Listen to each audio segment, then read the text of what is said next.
No deberías estar viendo esto. No porque sea peligroso para tu cuerpo, sino porque, una vez que lo entiendas, será imposible volver a mirar la historia de la civilización maya de la misma manera. Durante siglos, los libros nos dijeron que el pasado estaba ordenado, clasificado, explicado, que cada piedra antigua ya había sido interpretada, cada símbolo traducido, cada ruina comprendida. Pero en lo profundo de la selva chiapaneca, donde la vegetación devora el tiempo y el silencio pesa más que la piedra, existe un lugar que contradice todo eso. Un lugar donde lo descubierto no encaja, no se repite, no se parece a nada más. Un lugar llamado Toniná. Durante mucho tiempo, Toniná fue solo un nombre más en los registros arqueológicos. Un sitio maya poderoso, sí, pero eclipsado por gigantes más conocidos. Sin embargo, a medida que los investigadores comenzaron a excavar, con profundidad, no solo en la tierra sino en los significados ocultos de sus relieves, algo inquietante empezó a emerger. Toniná no era simplemente otra ciudad ceremonial, era una declaración, un desafío, un mensaje tallado en piedra contra el resto del mundo maya. A diferencia de otras ciudades, Toniná no buscaba armonía visual, no buscaba simetría. Su arquitectura es abrupta, vertical, agresiva. Sus pirámides no parecen elevarse para honrar a los dioses, sino para dominar el paisaje, como si la ciudad entera estuviera en constante estado de confrontación. Y esa sensación no es casual. Cada terraza, cada escalinata, cada muro, parece haber sido diseñado para intimidar, para dejar claro que aquí gobernaba algo diferente. Los primeros relieves desconcertaron a los arqueólogos. Escenas de cautivos humilados, cuerpos retorcidos, gobernantes pisando cabezas enemigas con una crudeza inusual, incluso para los estándares mayas. Pero lo verdaderamente perturbador no era la violencia representada, sino su insistencia. Toniná no celebraba el equilibrio cósmico como otras ciudades.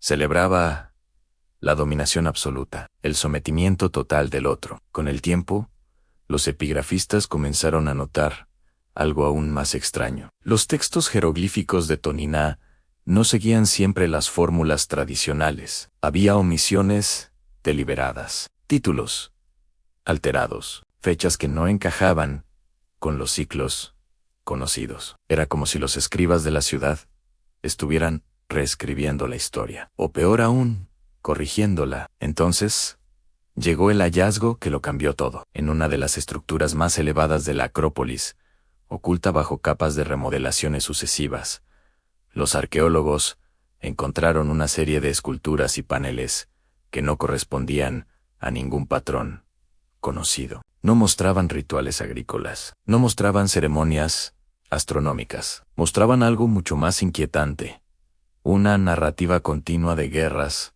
sacrificios y capturas que se extendía durante generaciones, como si Toniná hubiera construido toda su identidad alrededor del conflicto perpetuo. Pero había más. Algunos personajes representados parecían portar atributos que no coincidían con su época, símbolos que solo aparecerían siglos después en otras regiones, como si Toniná no solo registrara el presente, sino que anticipara un futuro que aún no debía existir. Los investigadores intentaron explicarlo como coincidencias estilísticas, variaciones regionales, anomalías artísticas, pero las anomalías comenzaron a acumularse en demasiadas.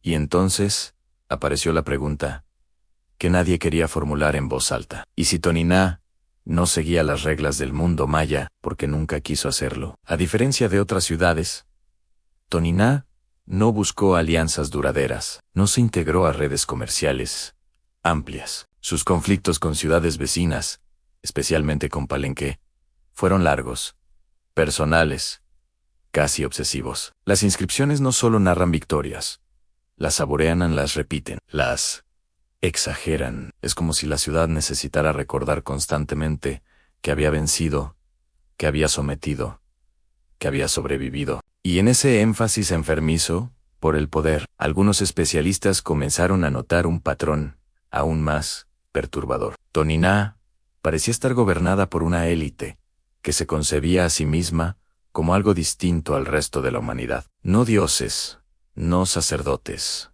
algo intermedio, algo que debía imponerse por la fuerza para mantener el orden del mundo. Las esculturas muestran gobernantes con posturas rígidas, miradas vacías, cuerpos cubiertos de símbolos que no apelan a la fertilidad ni a la renovación, sino al control y al sacrificio. No sacrificio como ofrenda, sino como mecanismo, como herramienta política, como advertencia. Algunos arqueólogos se preguntaron si Toniná representaba una desviación extrema dentro de la civilización maya. Otros fueron más lejos. Sugirieron que podía tratarse de una tradición ideológica paralela, una visión del mundo distinta que coexistió y compitió con la cosmovisión maya dominante, una civilización dentro de otra civilización. Y entonces está el silencio, porque a pesar de lo mucho que se ha excavado, Toniná guarda más secretos de los que revela. Muchas de sus estructuras internas